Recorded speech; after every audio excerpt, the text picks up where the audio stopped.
오늘의 말씀은 하나님께 합한 사람이다 라는 제목으로 잠시 여러분과 이 한 시간에 은혜를 나누고자 합니다. 하나님의 방법은 꼭 사람을 통해서 하나님은 하나님의 일을 하신다라는 사실을 우리는 기억을 해야 될 줄로 믿습니다. 하나님께서는 어떤 사람이 만들어 놓은 프로그램이나 전술이나 전략이나 어떤 사람의 기술에 의지하지 아니하고 하나님은 꼭 하나님의 방법으로 하나님은 일하신다라는 사실입니다. 그래서 하나님을 경외하는 사람, 또 하나님을 순종하는 사람, 하나님을 신뢰한 사람은 하나님은 그를 붙드시고 큰 일을 이루시고 하나님의 계획을 이루시고 있는 것을 볼 수가 있습니다.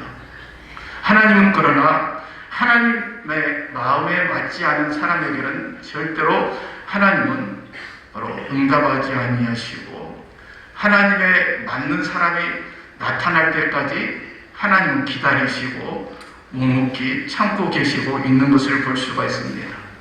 어떤 위기가 왔어도 어떤 절박함이 왔어도 하나님은 끝까지 기다리고 계시는 하나님이신 것을 볼 수가 있습니다. 이스라엘 백성들이 바로 그 블레셋 나라의 덮개를 빼앗겼어도 하나님은 묵묵히 계셨습니다. 심지어는 이스라엘 나라가 망했어도 하나님은 하나님이 맞는 사람이 없을 때는 하나님은 항상 기다리고 계셨습니다. 오늘 하나님께서 그 다윗에게 말씀하시기를 내가 이세 아들 다윗을 만나니 내 마음에 합한 자다라고 말씀하고 계십니다. 오늘 치매를 드리는 우리 김태희 목사님께 하나님께서 오늘 다윗에게 하시는 말씀처럼 내가 내 종 김태희 목사를 만나니 너는 내 마음에 합한 자다라고 인정할 수 있는 귀한 시간이 되시기를 바랍니다. 할렐루야. 그래서 하나님이 쓰시는 사람, 하나님이 합당한 사람이 되어지기를 간절히 부탁을 드립니다. 하나님의 합당한 사람은 어떤 사람이냐? 맡은 일에 성실한 사람이 하나님 앞에 마음에 합한 사람이고 합당한 사람인 줄 믿습니다. 하나님 앞에 성실한 사람은 어떤 사람이냐? 게으르지 아니한 사람, 자기의 책임을 다하는 사람이라고 말할 수가 있습니다. 그래서 사무엘상 17장 34절을 보니까 주의 종이 양을 칠 때 사자나 곰이 와서 양떼에게서 새끼를 물어가면 나는 따라가서 그것을 치고 그 입에서 새끼를 건져내었고 그 수염을 잡고 그것을 쳐 죽였나이다 라고 말씀하고 계십니다. 그리고 하나님께서 이 다윗에게 양떼를 맡겨주셨을 때 어떻게 했다고요? 생명을 걸었다 이 말이죠. 그죠? 생명을 걸고 그 사자나 곰이 양떼를 물고 갔었을 때 그는 끝까지 찾아가서 그 새끼를 살려내고 그리고 내가 죽을지언정 양떼를 지켜냈다라고 말씀하고 계십니다. 오늘 목회자는 목회에 생명을 걸어야 됩니다. 그죠? 우리가 시시하게 생각해서는 목회가 되지를 않습니다. 하나님께서는 다윗의 무엇을 보고 계셨어요? 바로 성실함. 하나님 앞에 맡겨진 그 양떼에 생명을 거는 그 모습을 보시고 하나님께서는 다윗에게 내 마음에 합한 자다라고 말씀하고 계십니다.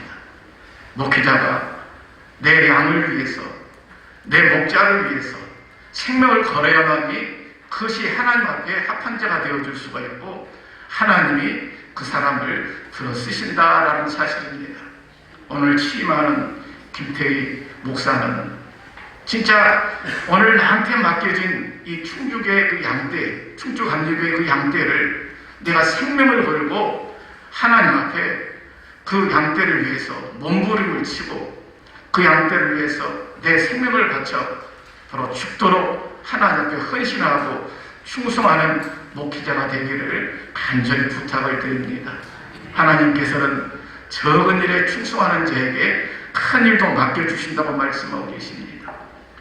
다윗에게 양떼를 맡겨주셨을 때 이 적은 일에 충성을 했기 때문에 하나님께서 이 다윗을 들어 쓰시고 내게 마음에 합한 자다라고 말씀하고 계십니다. 하나님께서는 이 작은 일을 열심히 하는 자를 찾아서 하나님은 일하시기를 원하고 계십니다. 양떼를 많이 맡겨줬느냐 적게 맡겼느냐 이게 중요하지 않습니다. 한 마리 양이라고 할지라도 내가 그 양떼를 위해서 생명을 걸었었을 때 하나님께서는 내 마음에 합한 자다라고 말씀하고 계십니다. 베드로가 하나님 앞에 부름을 받았을 때 어디서 부름을 받았습니까?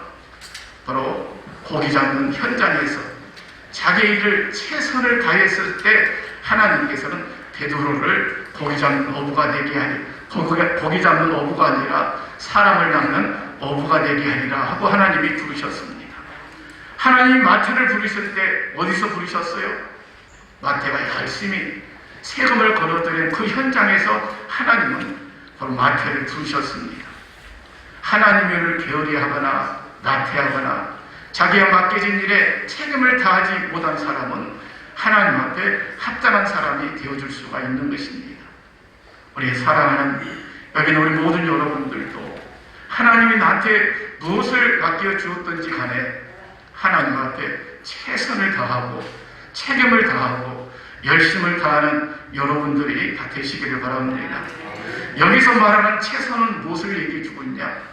여러 일 가운데 내가 가장 먼저 해야 할 일이 무엇인가를 여기서 말하는 최선인 것입니다. 우리는 하나님의 최선입니다. 하나님의 일을 먼저 하는 사람이 하나님 앞에 마음에 합한 사람이 되어줄 수가 있는 것입니다. 하나님의 일을 뒷전으로 하고 다른 일에 아무리 열심을 해봐야 하나님 앞에 합한 사람이 되어줄 수가 없는 것입니다. 그래서 하나님께서 고린도전서 10장 31절 보니까 너희가 무엇을 먹든지 마시든지 주의 영광을 위해서 하라라고 말씀하고 있습니다. 우리가 먼저 해야 할 일이 무엇이냐? 하나님을 위해서 하는 일이다 이 말이죠. 내가 아무리 잘하고 수고한 일이 그것이 하나님을 위해서 먼저 하는 일이 아니면 그것은 아무리 그것이 열심이고 훌륭하고 다른 사람한테 칭찬받을 만한 일을 할지라도 하나님은 우리에게 잘했다라고 칭찬할 수가 없는 것입니다. 두 번째는 바로 적은 일에 충성하시고 그 다음에 하나님을 신뢰하는 사람이 되어야 될 줄로 믿습니다. 목사는 하나님을 신뢰를 해야 됩니다. 신뢰한다는 말은 무슨 말이에요? 전적으로 하나님을 의지한다라는 뜻입니다. 우리가 좋을 때만 하나님을 의지하는 것이 아니라 어떤 어려움이 있어도 어떤 환경 앞에서도 어떤 고난 앞에서도 우리가 흔들리지 아니하고 하나님 앞에 우리가 신뢰하는 그 하나님의 믿음을 보시고 하나님은 마음에 합한 자다라고 말하고 있는 것을 볼 수가 있습니다. 다윗은 어떤 환경 속에서도 변함없이 하나님을 신뢰를 했습니다. 이스라엘 백성들이 저 블레셋 나라와 싸웠을 때 골리앗이 나타나서 바로 이스라엘 백성들을 모함하고 이스라엘 백성들을 저주했을 때 모든 이스라엘 백성들은 다 숨었지만 다윗은 하나님 앞에 나와서 그가 하나님 앞에 바로 맡겨진 자기의 일을 감당하고 있는 것을 볼 수가 있습니다. 그래서 사무엘상 17장 45절 보니까 너는 칼과 단창으로 내게 나오거니와 나는 여호와의 이름으로 내게 나가노라. 그죠? 다윗이 하나님 앞에 나가는 것은 뭐라고요? 여호와의 이름이라고 말씀하셨어요. 어떤 환경 속에서도 믿음이 흔들리지 아니하고 끝까지 하나님을 의지했다는 것입니다. 사람들은 되게 보면 좋을 때는 하나님을 의지하고 좀 어려울 때는 자기 생각이 앞서고 자기 방법이 앞서고 자기 뜻이 먼저 앞서고 이런 사람들이 많이 있어요. 또 어려울 때는 자꾸 자기를 미화시킵니다. 이럴 때 어쩔 수가 없었다. 환경이 이랬기 때문에 그렇다. 그때는 누구라도 그렇게 할 수밖에 없었다. 하고 자꾸 자기를 미화시킬 때가 많이 있습니다. 우리 오늘 취임하는 우리 김태희 목사는 어떤 환경 속에서 이제 목회가 시작이 하면은 때로는 어려움도 있을 것입니다. 때로는 힘든 문제도 있을 것입니다. 또 권력 같은 큰 태산 같은 문제가 앞에 놓을 때가 있을 때도 있을 것입니다. 그럴 때는 뭐라고 그래요? 다윗처럼 너는 칼과 단창으로 내게 나오구나. 나는 여호와 이름으로 네 앞에 나가노라.